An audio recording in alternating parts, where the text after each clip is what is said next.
Assalamualaikum warahmatullahi wabarakatuh. Di sini kami dari kelompok 7 ingin mempresentasikan tentang imbalan kerja pada bab 19. Sebelumnya, perkenalkan saya Nadia Putri Afriani dan rekan saya. Saya Puji Moria Tambunan. Saya Indah Triwahini Tias. Baik, sebelumnya izinkan saya untuk share screen terlebih dahulu. Baik, saya akan menjelaskan yang pertama yaitu jenis-jenis imbalan kerja. Perlakuan akuntansi atas imbalan kerja diatur dalam PSAK 24 Revisi 2013 Imbalan Kerja. PSAK 24 Revisi 2013 berlaku untuk pemberi kerja mencakup imbalan kerja jangka pendek seperti gaji, bonus, cuti berimbalan. Lalu ada pesangon imbalan pasca kerja seperti pensiun dan THT atau tunjangan hari tua. Dan imbalan kerja jangka panjang lainnya seperti cuti berimbalan jangka panjang, imbalan cacat permanen. Bagian berikut yang akan membahas dah. Apa? Ulang lagi ya. Hmm. Baik, saya akan membahas yang pertama yaitu jenis-jenis imbalan kerja. Perlakuan akuntansi atas imbalan kerja diatur dalam PSAK 24 Revisi 2013 Imbalan Kerja. PSAK 24 Revisi 2013 berlaku untuk pemberi kerja mencakup imbalan kerja jangka pendek seperti gaji, bonus, dan cuti berimbalan.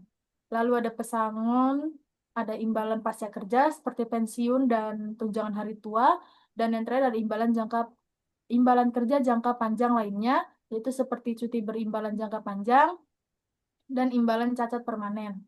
Bagian berikut akan membahas masing-masing jenis imbalan kerja tersebut. Selanjutnya, ada imbalan kerja jangka pendek. Definisi imbalan kerja jangka pendek yang diterima karyawan pada umumnya bersifat jangka pendek. Imbalan kerja jangka pendek adalah imbalan yang diharapkan akan diselesaikan seluruhnya sebelum 12 bulan setelah akhir periode pelaporan saat pekerja memberikan jasa.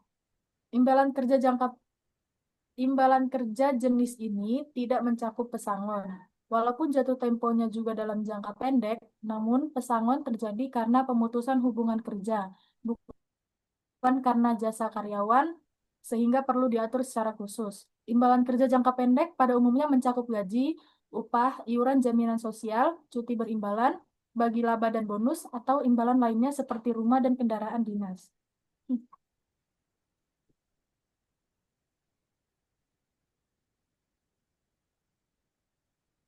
Selanjutnya ada perlakuan akuntansi.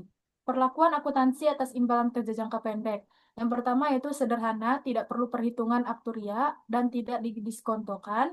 Yang kedua diakui sebagai beban kecuali biaya produksi yang dikapitalisasi sesuai PSAK 14 persediaan.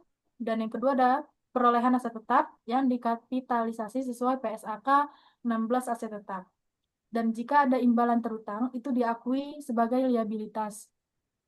Yang kedua, lalu ada cuti berimbalan. Yang pertama, cuti dapat diakumulasikan, yaitu beban diakui saat karyawan bekerja dan menambah hak cuti di masa depan. Dan yang kedua, cuti tidak bisa diakumulasikan, yaitu beban diakui saat cuti diambil. Dan selanjutnya ada perusahaan wajib mengakui beban bagi laba dan bonus jika dua syarat terpenuhi. Yang pertama ada kewajiban hukum atau kebiasaan perusahaan atau kewajiban konstruktif untuk membayar berdasarkan kejadian di masa lalu. Dan yang kedua ada jumlah kewajiban bisa diestimasi secara andal. Kewajiban konstruktif muncul jika perusahaan secara konsisten memberi bonus sehingga karyawan berharap menerimanya dan perusahaan tidak punya pilihan realistis selain membayar.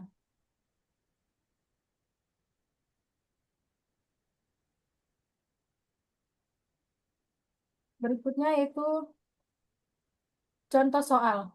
Yang pertama ada contoh soal cuti berimbalan yang bisa dilihat di halaman 286 di paling bawah. Contoh 19.1 yaitu cuti berimbalan. PT Hari Tua memiliki 20 karyawan di mana setiap karyawan berhak atas 6 hari cuti berimbalan dalam 1 tahun. Setiap karyawan yang cuti akan mendapatkan imbalan sebesar 500.000 per hari. Pada tahun 2015, 15 karyawan sudah mengambil penuh hak cuti berimbalan, sedangkan 5 karyawan baru mengambil 4 hari. Jika cuti berimbalan tersebut tidak dapat diakumulasikan, maka pada tahun 2015 PT Hari Tua akan mengakui beban sebesar 55 juta, yaitu perhitungannya 15 karyawan dikali 6 hari sama dengan 90 hari, dan 5 karyawan dikali 4 hari sama dengan 20 hari. Jadi jumlah hari yang dipakai untuk cuti adalah 110 hari. Dan beban yang diberikan yaitu 500.000 per hari. Jadi total hari dikalikan 500.000 yaitu 55 juta rupiah. Dan PT Hari Tua akan mengakui sebesar 55 juta rupiah dengan jurnal yang dicatat, yaitu beban imbalan kerja cuti berimbalan pada kas sebesar 55 juta rupiah. Jika cuti berimbalan tersebut dapat diakumulasikan, pada tahun 2015, PT Hari Tua akan mengakui tambahan beban dan liabilitas sebesar 5 juta, yaitu dari 5 dikali 2 hari dikali 500.000, sehingga beban yang diakui tahun 2015 menjadi 60 juta.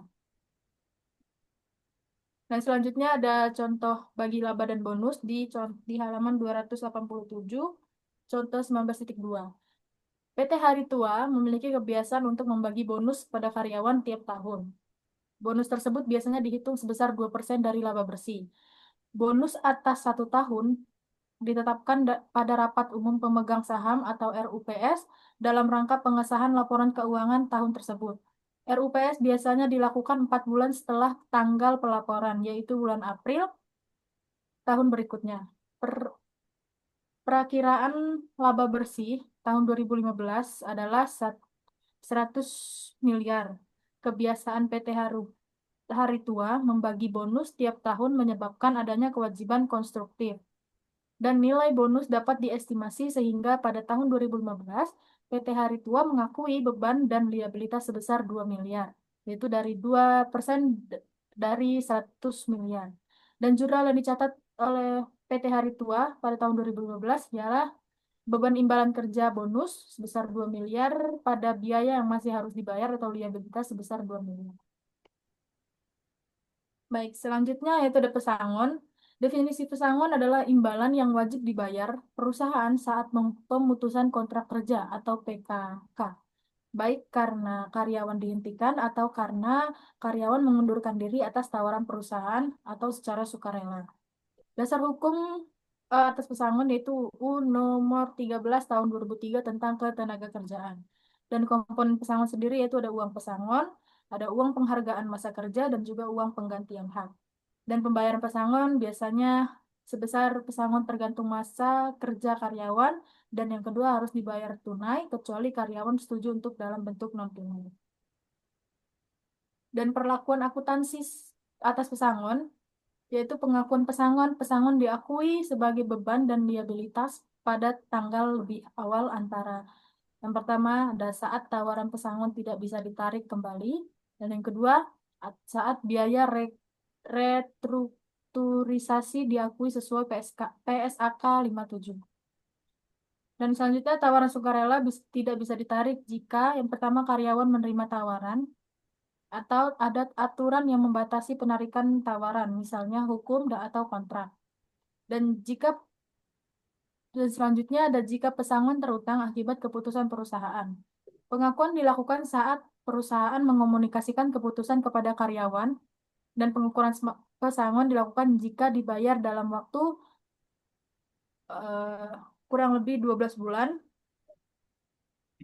seperti imbalan jangka pendek atau tidak didiskonto. Dan yang kedua, jika lebih dari 12 bulan, yaitu seperti imbalan jangka panjang dan perlu didiskontokan. Dan catatan pentingnya, pesangon hanya untuk jasa yang sudah diberikan, bukan untuk kerja di masa depan. Dan tawaran pengunduran diri sukarela, yaitu pesangon diukur berdasarkan jumlah karyawan yang diperkirakan akan menerima tawaran, dan yang kedua diakui sebagai liabilitas kontingensi sesuai PSAK 57.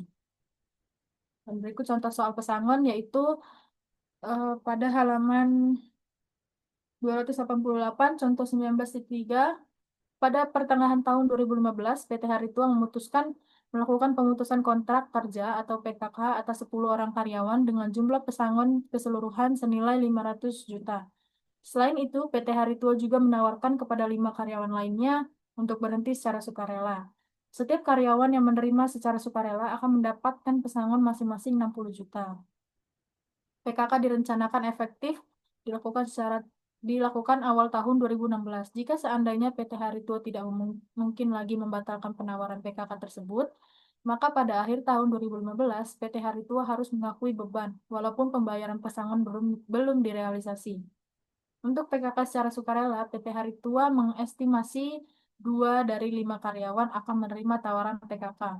Dan jumlah beban yang harus diakui PT Haritua adalah berikut penghitungannya, yaitu pesangon 10 karyawan yang dihentikan sebesar 500 juta dan pesangon untuk 2 orang karyawan yang berhenti secara sukarela yaitu mendapatkan pesangon sebesar 60 juta yang totalnya 120 juta dan jumlah pesangon seluruhannya yaitu 620 juta. Oleh karena realisasi dari pesangon PKK seharusnya seluruhnya baru terjadi di tahun 2016, sedangkan keputusan sudah dibuat pada tahun 2015, maka PT Haritua harus mengakui seluruh beban tersebut sebagai liabilitas di laporan posisi keuangan 2015 dengan mencatat jurnal sebagai berikut, yaitu beban imbalan kerja pesangon pada provisi sebesar 620 juta rupiah,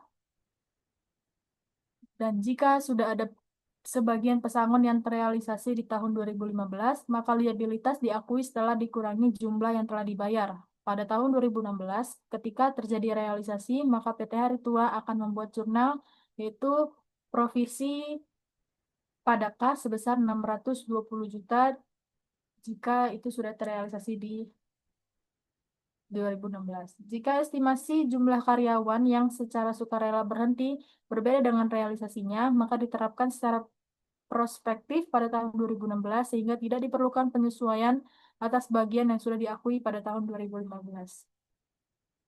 Baik, selanjutnya akan dilanjutkan oleh rekan saya. Jadi di sini saya akan membahas tentang imbalan pasca kerja. Definisi istilah imbalan pasca kerja dikenal sehari-hari dengan nama pensiun.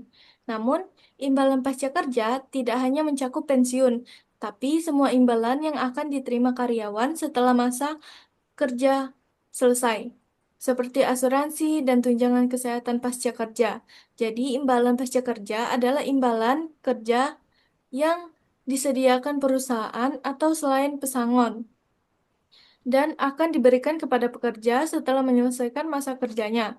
Pesangon bukan merupakan imbalan pasca kerja karena karyawan berhenti sebelum masa kerja normalnya. Karakteristik berdasarkan Undang-Undang Nomor 11 Tahun 1992 tentang dana pensiun, program imbalan pasca kerja harus dikelola oleh entitas terpisah yang disebut dana pensiun. Perusahaan hanya menyediakan dana berupa iuran kepada dana pensiun. Sedangkan imbalan kepada karyawan yang telah pensiun akan dibayarkan oleh dana pensiun. Next. Selanjutnya, imbalan kerja jangka panjang lainnya. Definisi, imbalan jangka kerja panjang lainnya adalah imbalan kerja atau selain imbalan pasca kerja dan pesangon yang jatuh tempo lebih dari 12 bulan serta akhir periode pelaporan saat pekerja memberikan jasanya. Imbalan ini dapat meliputi cuti berimbalan jangka panjang dan imbalan cacat permanen serta bonus dan kompensasi lainnya yang dibayarkan lebih dari 12 bulan sejak akhir periode pelaporan. Berdasarkan dengan imbalan pasca kerja, imbalan kerja jangka panjang lainnya dibayarkan kepada pekerja selagi masih bekerja. Contoh lain dari program ini adalah cuti sabatikal, penghargaan masa kerja atau jubil, imbalan cacat permanen, dan lain-lain. Next.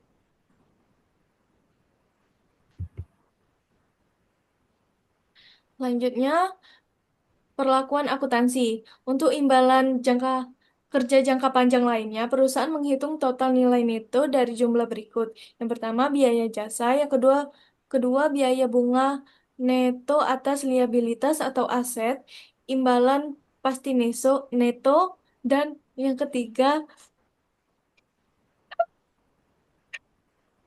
siapa yang ngedit video ini? Kau. Oke. Dan yang ketiga, pengukuran kembali dari liabilitas atau aset imbalan pasti neto. Nilai neto diakui dalam laba rugi atau kecuali jika terdapat SAK lainnya yang mensyaratkan atau mengizinkan jumlah tersebut termasuk dalam biaya perolehan aset. Next. Selanjutnya, ada program prakerja terdiri dari dua jenis, yaitu yang pertama program iuran pasti dan yang kedua program imbalan pasti. Pada tabel 19.1 ini adalah perbandingan program iuran pasti dengan program imbalan pasti. Jadi tabel 19.1 itu adalah perbandingan program iuran pasti dengan program imbalan pasti. Di sini ada besaran iuran. Yang program iuran pasti itu tetap atau ditentukan, sedangkan program imbalan pasti itu tidak ditentukan. Selanjutnya besaran imbalan yang program iuran pasti itu tidak ditentukan, sedangkan program imbalan pasti itu tetap atau ditentukan.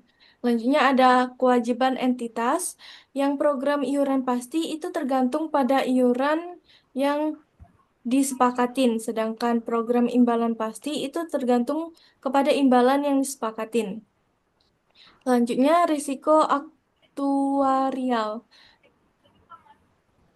Yang program iuran pasti itu ditanggung oleh pekerja atau pensiunan, sedangkan program imbalan pasti ditanggung oleh pemberi kerja atau entitas. Yang terakhir, risiko investasi.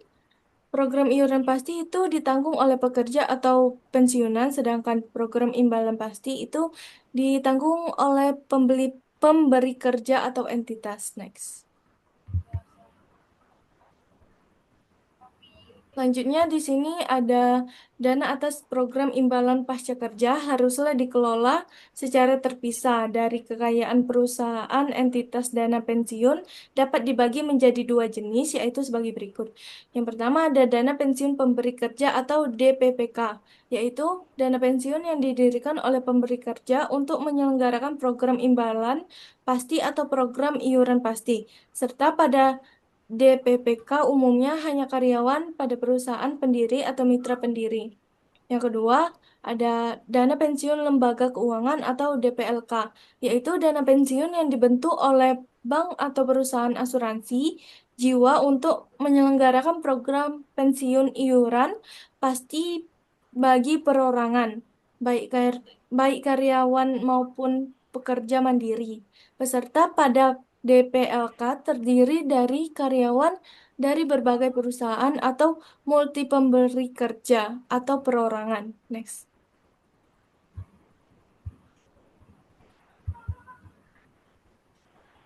Selanjutnya di sini ada karakteristik imbalan pasca kerja. Kalian bisa lihat di halaman 291. Nah, di situ pada gambar 19.1 dapat kalian lihat bahwa dalam program pasca kerja itu melibatkan tiga pihak utama, yaitu pemberi kerja, dana pensiun, dan pekerja atau pensiunan. Pemberi kerja membayar iuran ke dana pensiun secara berkala, yang kemudian dana tersebut diinvestasikan oleh dana pensiun agar terus berkembang. Perlu diingat bahwa pembayaran dana pensiun ke pensiunan bukan dilakukan oleh pemberi kerja terlepas apapun jenis programnya. Pemberi kerja hanya dimungkinkan memiliki kewajiban hukum atau kewajiban konstruktif untuk membayar iuran lebih lanjut kepada dana pensiun. Jika dana tidak mencukupi pada program imbalan pasti. Dan juga pada program imbalan pasti bertanggung jawab memberi kerja bukan hanya sebatas iuran, melainkan sampai kepada imbalan yang telah disepakati. Selanjutnya akan dijelaskan oleh teman saya.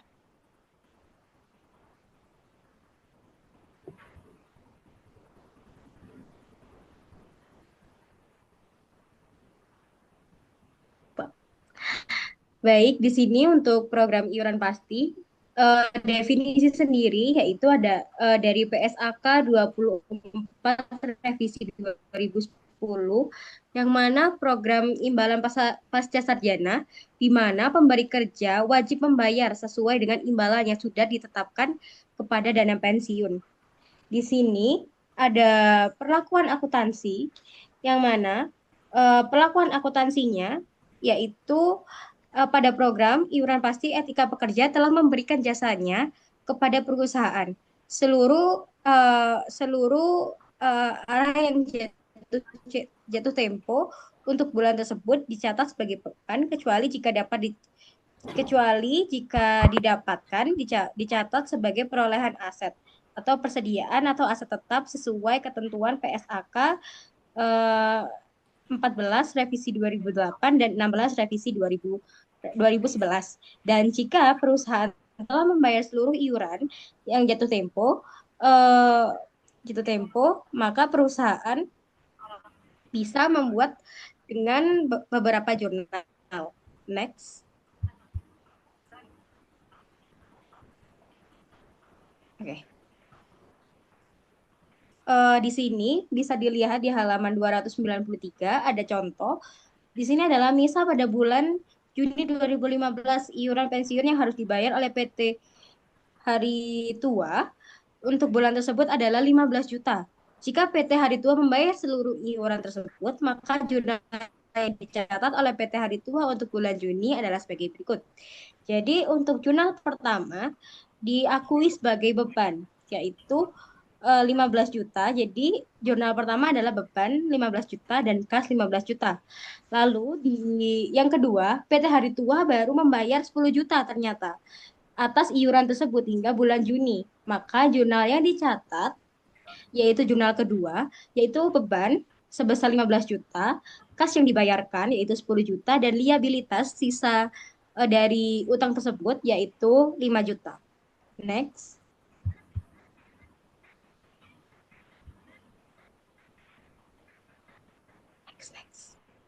Program imbalan pasti.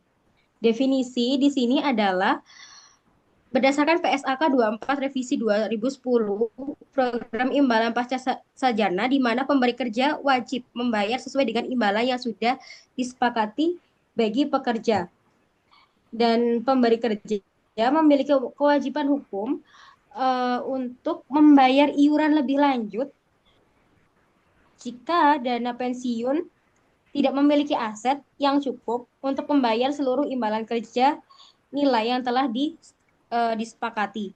Di sini untuk karakteristiknya, imbalan bisa dibayar sekaligus atau bertahap, lalu perlu asumsi aktuaria, demografis, mortalitas atau perputaran, dan untuk keuangan menggunakan diskonto dan kenaikan gaji. Di sini ada risiko aktuarial, yaitu jumlah kewajiban imbalan pasti atau imbalan yang akan dibayarkan berbeda dari yang diharapkan akibat perubahan perhitungan atau asumsi aktuaria. Yang kedua adalah risiko investasi, yang mana hasil investasi aset berbeda dari hasil yang diharapkan. Next. Untuk resiko, di sini ada dua resiko yang terjadi, yaitu adalah risiko aktuarial, yaitu jumlah kewajiban imbalan pasti atau imbalan yang akan dibayarkan berbeda dari yang diharapkan akibat perhitungan asumsi atau aktuaria. Dan kedua adalah risiko investasi, yaitu hasil investasi aset program berbeda dari yang diharapkan. Next. Next, Bunda. Oke. Di sini untuk perlakuan akuntansi dan kewajiban imbalan pasti. Untuk perlakuan akuntansi sendiri, untuk imbalan pasti lebih kompleks karena butuh adanya asumsi aktuaria untuk mengukur liabilitas dan beban yang harus diakui. Di sini eh, ada juga kemungkinan yang menimbulkan keuntungan dan kerugian akibat asumsi aktuarial tersebut. Nah, eh, kewajiban imbalan pasti ini yaitu adalah imbalan yang akan dibayar di masa depan atas jasa pekerja periode berjalan. Maksudnya yaitu eh, kewajiban masa depan tersebut dapat diukur pada tanggal pelaporan sebesar nilai kini atau present value menggunakan tingkat diskonto yang selanjutnya disebut dengan nilai kini kewajiban imbalan pasti atau NKKIP. Nilai nilai ini dihitung oleh aktuari secara berkala dengan asumsi keuangan dan demografi terkini. Next. Bisa dilihat di gambar bahwa untuk biaya jasa ada pengelompokan, yaitu yang pertama adalah biaya jasa kini, biaya jasa lalu, keuntungan kerugian atas penyelesaian, biaya bunga, atau remeasurement, keuntungan dan kerugian aktuarial, itu termasuk nilai kini kewajiban imbalan pasti atau NKKIP. Sedangkan untuk pendapatan bunga, iuran atas penarikan atau remeasurement atau keuntungan dan kerugian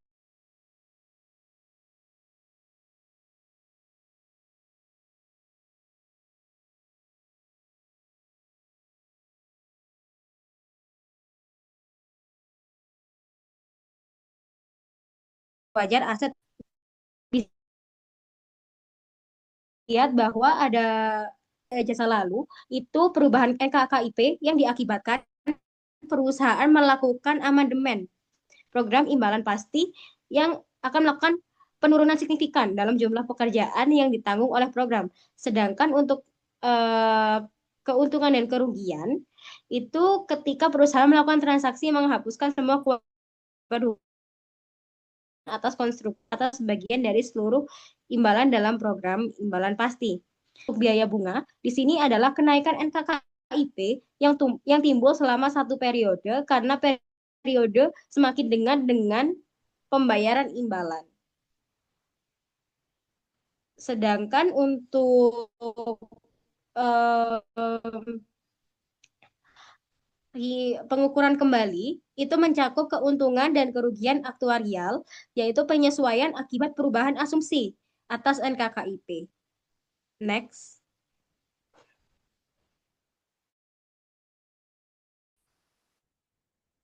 Next. Oke. Oke, di sini ada nilai liabilitas beban yang diakui. Nilai liabilitas yang diakui di sini adalah nilai kini kewajiban imbalan pasti NKKIP pada akhir periode pelaporan dan juga pengurangan nilai wajar aset program atau NWAP pada akhir pelaporan. Di sini bisa dilihat untuk di halaman 299 tabel 19.2 di sini ada format kertas kerja. Next.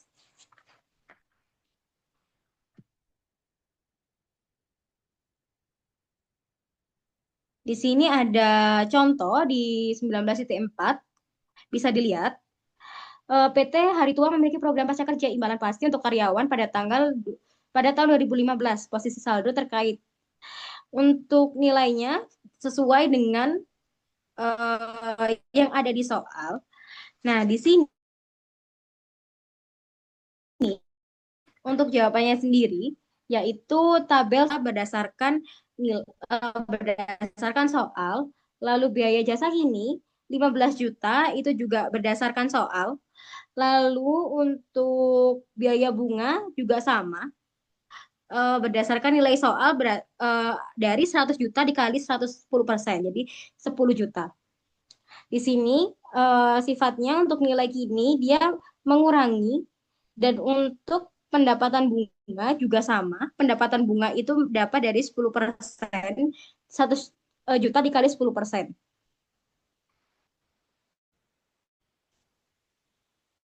Lalu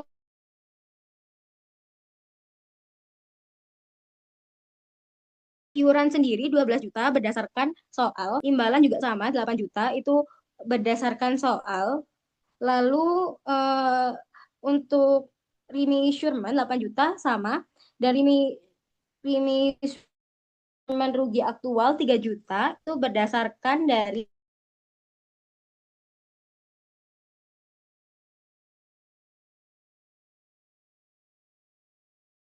100 juta ditambah 10 juta, ditambah 12 juta, dikurangi 8 juta. Endingnya itu adalah 111 juta berdasarkan di soal. Jadi 114 juta dikurangi 111-nya adalah 3 juta. Seperti itu. Next. Oh, untuk untuk jurnalnya, untuk jurnal sendiri beban em, kembali teman-teman.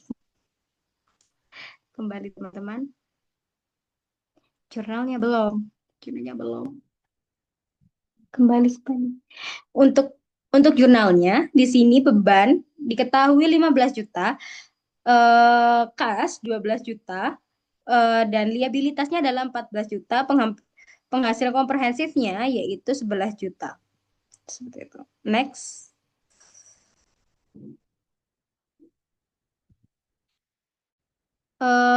Untuk tahun 2016 sama seperti tadi, untuk 11 juta di sini diketahui untuk penghasilan komprehensif lainnya yaitu 11 juta dengan liabilitasnya sendiri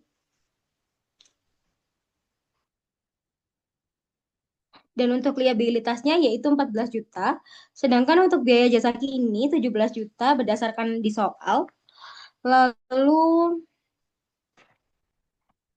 untuk pendapatan bunga 12 juta 210.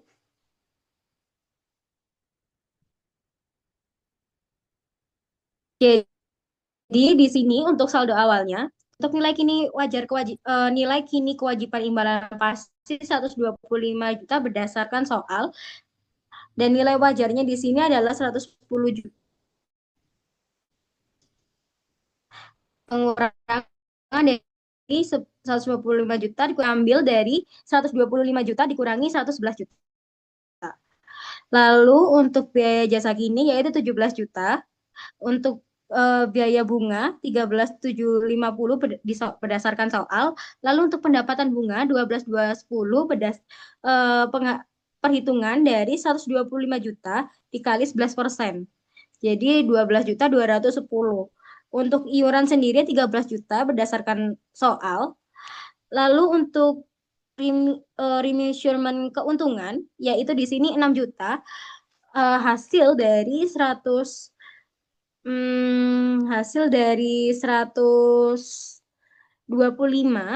ditambah ditambah oke 125 ditambah 15 ditambah 10 di 125 tambah 17 tambah 13.750. Hasil itu nanti dikurangi dengan 111. Maka hasilnya yaitu adalah 100, maka hasilnya adalah antara bukan hasil, pembanding pembedanya yaitu adalah 6 juta. Sama dengan Rimi Bulu itu didapat di sini ya, yang pertama adalah ini pada sesuai Jelek suaramu Indah, kita ganti juga jaringan. berdasarkan yang ada di soal, berdasarkan di soal. Nah, 13.70 juga berdasarkan yang ada di soal. Iya, berdasarkan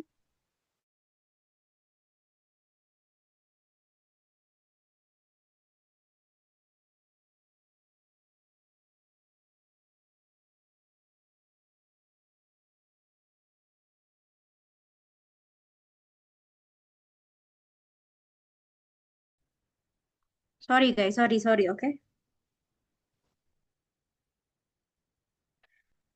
Mana tadi?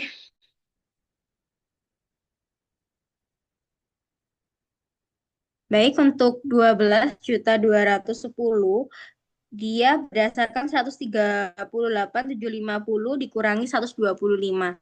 Eh, eh, 138.750 ini hasil penambahan yaitu 125 tambah 17 kurangi tambah 11.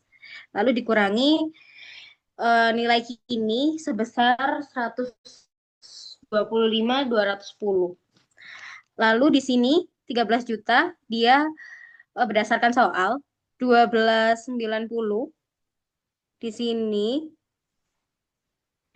dia eh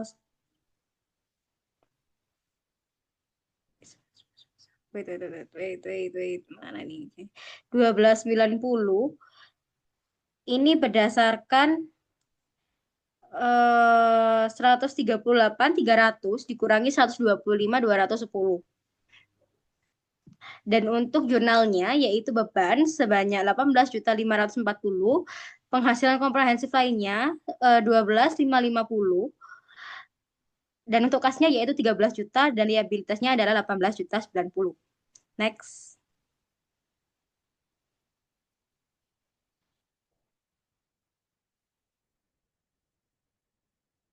Oh, ini. Wait ya.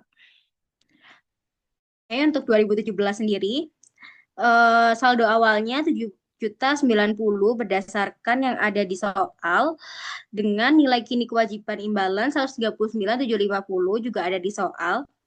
Lalu ada 1.450, 7.090. Salah. Di sini ada nilai komprehensif lain 7.090 berdasarkan yang ada di soal. Dan lalu untuk nilai kini kewajiban imbalan 139.750 ini 100, dan untuk nilai wajar asetnya sebesar 138.300. Di sini untuk liabilitasnya dikurangi dari 139.750 dikurangi 138.300.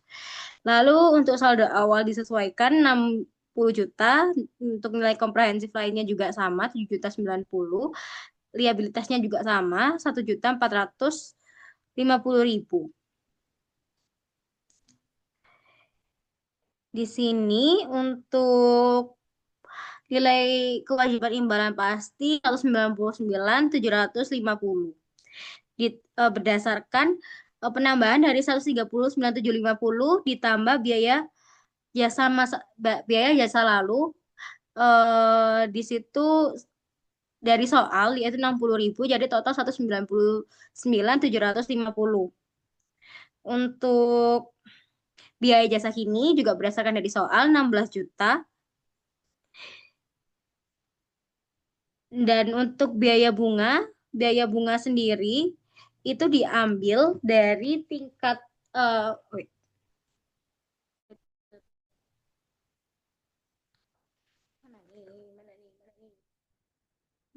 Oke. Untuk biaya bunga sendiri itu diambil dari 9% dikali 100 kali 103. Oke, bentar. Di sini untuk biaya bunga yaitu 9% dikali 139.750.000 untuk pendapatan bunga sendiri. Lalu untuk iuran 30 juta itu berdasarkan yang ada di soal. Lalu untuk untuk 2.272 ini itu hasil dari 139.750 ditambah 60.000 ditambah 16.000 ditambah 17.977.500 dikurangi 11 juta. Maka hasilnya ketemu 2.272 dan di sini sifatnya mengurangi. Lalu untuk remeasurement kerugian yang terakhir, di sini perhitungannya yaitu 175 juta dikurangi 138.300 ditambah 12.447 ditambah 30 juta dikurangi 11 juta. Jadi hasilnya itu adalah 175 juta dikurangi 169.747.000. Maka hasilnya ketemu 5.232 juta. Lalu di sini turun, hasilnya di sini ada 81.530. Lalu di sini turun 30 juta. Di sini juga turun hasil pengurangan 790 tambah dikurangi 2 juta, ditambah 2 juta, dikurangi 5 juta, hasilnya min 2980. Di sini juga sama turun. Setelah itu 225 ini hasil dari penjumlahan keseluruhan. Dan ini juga sama, 175 eh, hasil dari penjumlahan keseluruhan. Di sini 50 juta karena 48550 ditambah 1450. Dan ini untuk 10 juta 70, 10 juta 70.500 itu dihasilkan dari 7 7 790 tambah 5253 dikurangi 272.500. Hasilnya 10.070.000.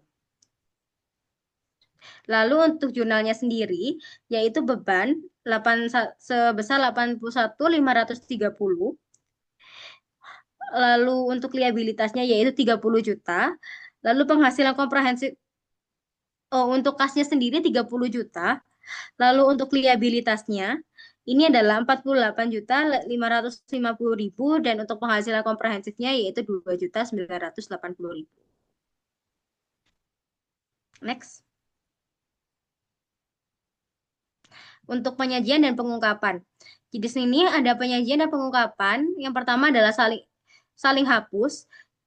Di sini adalah jika perusahaan memiliki lebih dari satu program imbalan, pasti aset suatu program dapat disaling hapus dengan liabilitas program lain jika satu ada hak hukum menggunakan surplus atau program untuk menutupi kewajiban lainnya. Lalu yang kedua adalah perusahaan berniat menyelesaikan kewajiban secara bersih atau bersama-sama. Lalu untuk klasifikasi aset dan liabilitas. Sebenarnya tidak ada ketentuan khusus apakah aset atau liabilitas termasuk lancar atau tidak lancar karena sifat program jangka panjang adalah sebagian besar diklasifikasikan sebagai tidak lancar atau jangka panjang. Next.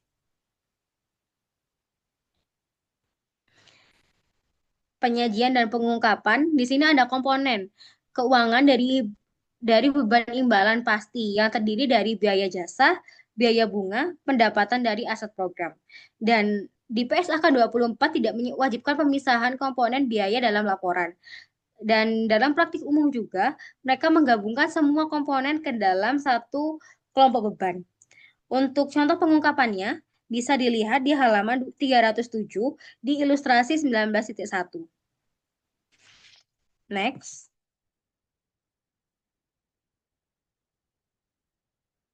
Oke, next. Di sini ada pengungkapan. Pengungkapan belum. Belum. Pengungkapan belum. Oke.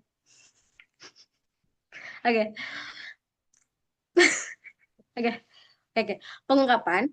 Di sini untuk pengungkapan sendiri perusahaan harus mengungkapkan informasi yang memungkinkan adanya penggunaan laporan dan juga harus mengevaluasi sifat program imbalan pasti. Dan di sini juga untuk pengungkapan, dia harus menilai dampak keuangan atas perubahan program termasuk gambaran umum program, kebijakan akuntansi, pengakuan keuntungan atau kerugian aktuaria. Lalu rekonsiliasi saldo NKKIP dan NWAP dan juga transaksi pihak berelasi PSAK 7. Untuk contohnya, di sini bisa dilihat di halaman 308 di ilustrasi 9.2.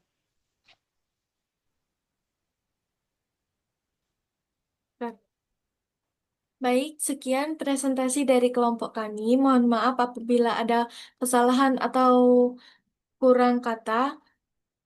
Kami akhiri. Wabillahi taufiq wal hidayah. Wassalamualaikum warahmatullahi wabarakatuh.